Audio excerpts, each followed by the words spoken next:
So I've already introduced myself, so that I can check off. But so I'm a PhD student in the School of Psychological Sciences, and I'm going to give you guys a talk which I've titled "Unhappy to Help: Moral Cognition, Major Depression, and the Brain." Before I do that, I'm actually going to set a timer because, as my girlfriend can attest to, I tend to blather on when I'm not checked. I really want to do that to you guys. So, I'm going to start by presenting a quote from Immanuel Kant, who was a philosopher in the 1700s, and he said, "Morality is not properly the doctrine of how we may make ourselves happy, but how we may make ourselves worthy of happiness." Now, Kant wasn't particularly interested in happiness, but what I think he does here is he draws, I guess, light to the interesting relationship that exists between happiness and morality. And it's that relationship that got me interested in looking at moral behavior in depression. So there is evidence that moral behavior is disturbed in depression. So for example, depression, symptoms of depression are associated with increases in certain moral emotions like guilt and shame. And I'll come back to moral emotions in a bit. And pathological experiences of guilt and depression may actually lead to kind of increases in altruistic behavior. So I'm actually not studying current depression, and the reason that's so is because I think that remitted depression is more interesting. And the reason that I think that is because when you're looking at current depression, you have a lot of kind of confounds about the state of being depressed. When you look at people who have remitted depression, who are at an increased likelihood of developing subsequent episodes, you may be able to kind of pick up on trait markers of depression vulnerability. So when looking at remitted depression, you do see kind of similar increases in guilt, specifically survivor guilt and omnipotent responsibility guilt, which I'll return to. And lastly, there are some kind of tentative links suggesting that vulnerability to developing depression is associated with increases in altruistic behavior. So that's a little bit of background, but what I'm going to do with this talk, hopefully, is to kind of start by overviewing moral cognition, because that's what I told you all that I would do. I'm going to talk about what morality is, how we've sort of developed a capacity for being moral, and what sort of the philosophical, psychological, and neuroscientific approaches are and have been to kind of dealing with morality. And then I'm going to kind of shift gears to sort of bring the focus to major depression. I'm going to make a case for studying depression, and I'm going to kind of talk about moral behavior in depression, and then I'm going to present you with some concluding remarks in future directions. Since I'm already 2 minutes in, I better hurry.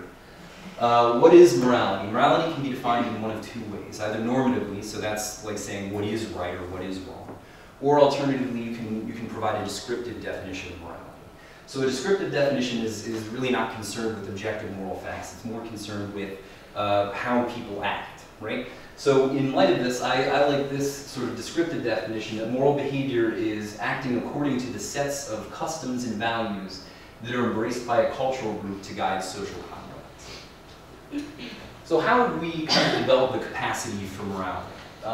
You have to imagine that we have this sort of complex ability to kind of navigate these difficult social situations. So we need cognitive and motivational mechanisms that kind of allow us to deal with them and kind of underlie behavior like cooperative behavior, helpful behavior. And we actually do see analogs of that in non-human primates. I'm going to overview just a couple of the theories related to the development of morality. I'm not going to go into too much detail, but one theory is reciprocity. This isn't a particularly controversial theory, but it's interesting. So direct reciprocity is like you take a friend at the airport, right? And you expect that they're going to then take you to the airport when you need to be taken to the airport, right? So it's kind of sacrificing yourself with the expectation that eventually someone will sacrifice for you in return, okay? Indirect reciprocity doesn't really require that kind of reciprocation. Indirect reciprocity kind of describes like social reputation. So imagine if you had a friend who asked to borrow some money, right? And that friend, you find out, has borrowed money from all of your other friends and just never pays back, yeah?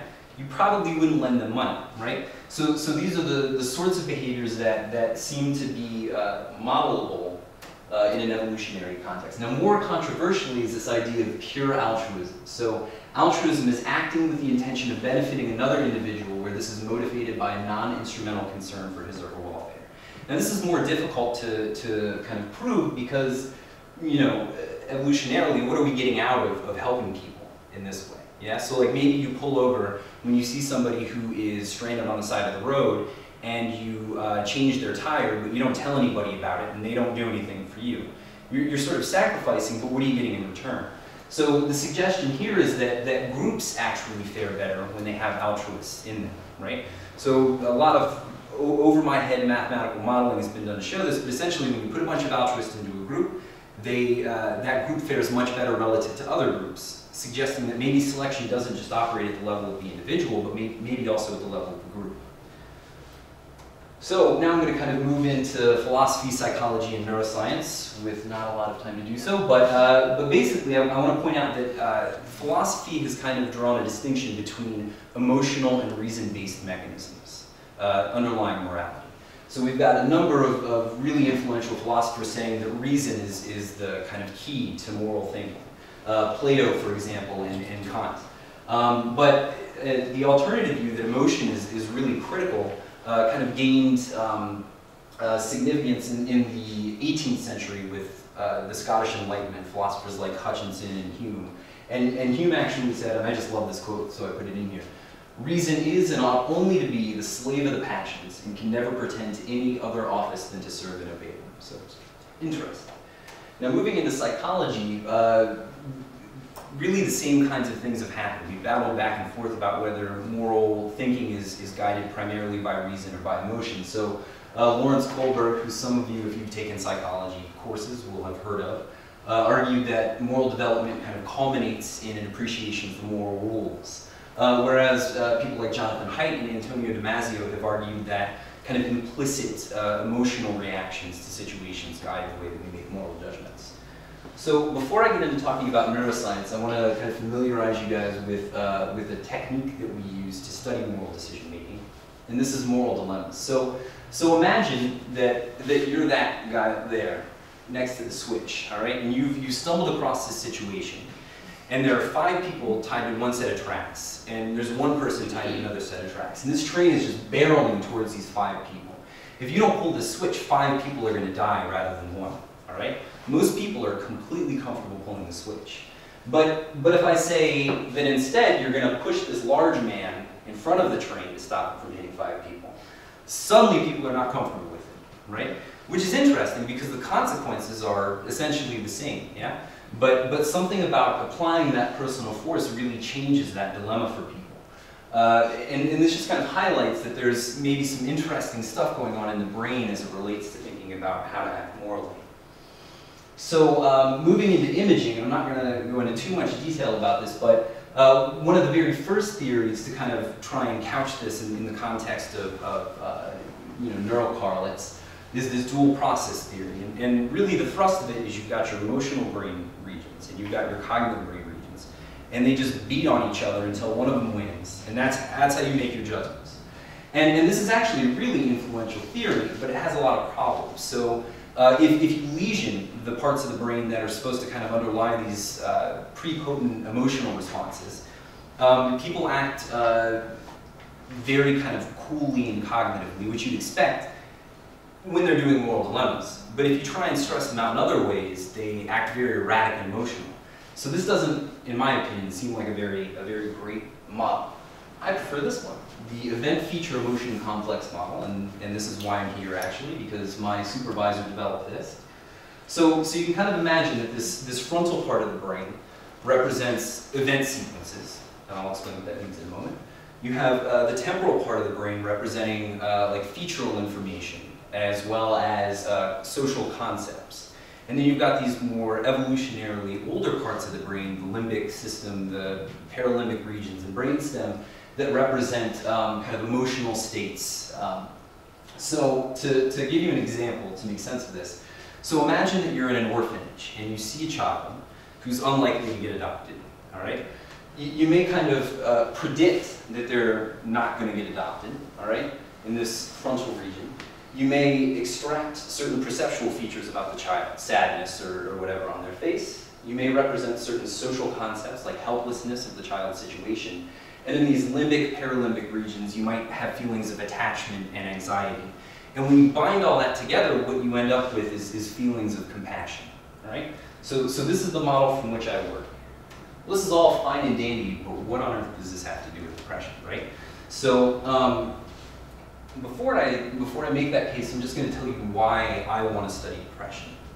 So depression is one of the leading causes of disability and disease burden in the entire world, with approximately 350 million people worldwide suffering from depression. And the economic burden associated with depression is huge. It costs England alone £9 billion per year. Yeah. Additionally, as I mentioned, people who've had previous depressive episodes are much more likely to develop subsequent episodes. So if you've had one episode, you're twice as likely. If you've had 2 episodes, 70% likelihood of another episode happening. And that jumps to 90% with that 3rd episode. So there really is a need to develop neuropsychological markers or tests that allow us to kind of, I guess, categorize depression and also to kind of detect vulnerability for recurrence. All right, that's a lot of text. Look at all that. All right, but the point here, so moral emotions, which I mentioned earlier, and I mentioned that they are disturbed in depression. Moral emotions are emotions that kind of motivate us to act kind of towards the welfare of others, to try and improve the welfare of others, right? So we feel guilty and we want to do something to fix whatever it is that we've done to feel guilty in the first place. So interestingly, guilt is one of the symptoms mentioned by one of the kind of primary diagnostic manuals for diagnosing depression. And a particular variety of guilt, survivor guilt, is which is guilt about being better off than others or surviving some kind of accident. So, like for example, soldiers that come back from wars maybe have survivor guilt. You know, when they're the people they were at war with have passed away. Well, you see that this is elevated in current depression, and people who are at risk for developing depression sometimes show kind of increased empathic concern. And all of this together, along with other evidence that I can't present to you because I don't have time, has led to this sort of theory that maybe all of this guilt, etc., kind of underlies a tendency to act more altruistically when you're suffering with major depression. And furthermore, to kind of tie this back into the evolution stuff that I discussed earlier, while feeling guilty in that way may be maladaptive at the level of the individual, it's possible that it benefits the group. I take no stance on that, I just think it's an interesting thought. Finally, kind of tying it back to remitted depression, people who've had previous depressive episodes demonstrate a self-blaming bias. So there's this sort of evidence that maybe guilt and feelings of self-blame are really dysregulated in depression, whether you have it currently or have had it in the past. So in terms of moral behavior, it looks like when you kind of manipulate the neurochemical systems that are implicated in depression, that you can actually produce changes in the way that people perform on tasks of moral thinking, etc. Additionally, in a cooperative gambling task, people with current major depression were actually more likely to give away their money than healthy volunteers. So all of this, I think, kind of supports this possibility that there is this hyper-altruism in major depression. And furthermore, there's additional evidence to suggest that potentially this hyper-altruism is a risk factor for developing future episodes of depression. So in terms of the normal correlates, I'm just going to kind of focus on a brain region called the subgenual cingulate, which is extremely important in depression. It is actually the target site for deep brain stimulation in people who have treatment-resistant depression. It's been shown to be very effective to treat using that method. But this region actually comes up quite frequently in the moral cognition literature. It's been tied to empathic concern. It's been tied to how we donate when we do charitable donations. And more basically, it's been tied to feelings of guilt. And when you look at people who've had depression in the past, you see kind of a disconnect in the way that this particular region communicates with certain other regions in the brain. And I'm not going to go into detail about this, but the point here is just that the regions that come up often in the moral cognition literature also come up all the time in the major depression literature. So to kind of summarize, current major depression is associated with increases in specific moral emotions, specifically guilt and shame. This kind of guilt may give rise to this kind of increase in altruistic behavior. This altruistic behavior may serve as a risk factor for developing future episodes of depression. And when you look at some of the sort of pathological moral emotions associated with depression, you see alterations in the neural systems that underlie moral cognition as well. for example, the subgenual cingulate. And if hyperaltruism is observed in remitted depression, this may actually reflect that something is going wrong in this neural system. So my research, I'm not going to go into detail about this either, but I'm going to study altruistic behavior in people who've had depression in the past, and I'm going to try and relate this to the functioning of these brain networks. And this is an example from a software suite that I've written to display moral dilemmas. And this is just one of the dilemmas, not quite as crazy as pushing somebody off of a bridge, but maybe more believable for people taking the task. So if you want to know more about it, then by all means, I'd love to tell you, but I want to give it over to Penny now. So thank you. How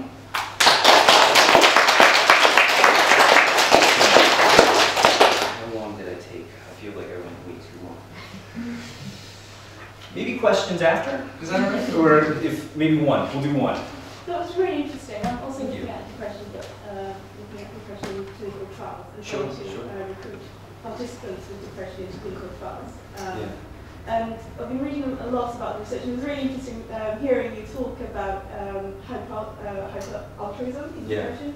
There's some debate about kind of moral nihilism associated with depression, and how actually patients with depression, some research showed that actually they're about over four times more likely to decline participating in research than non-depressed patients.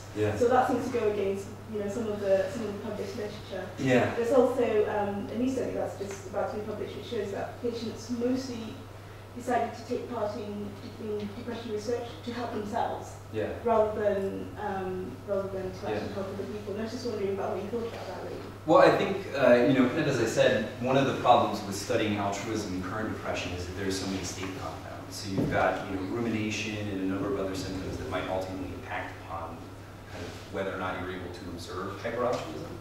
So it's possible that might be why you don't, or why patients will make those types of decisions. But we'll have to see, I guess, with future research. I do want to turn it over now because I've taken up way too much time.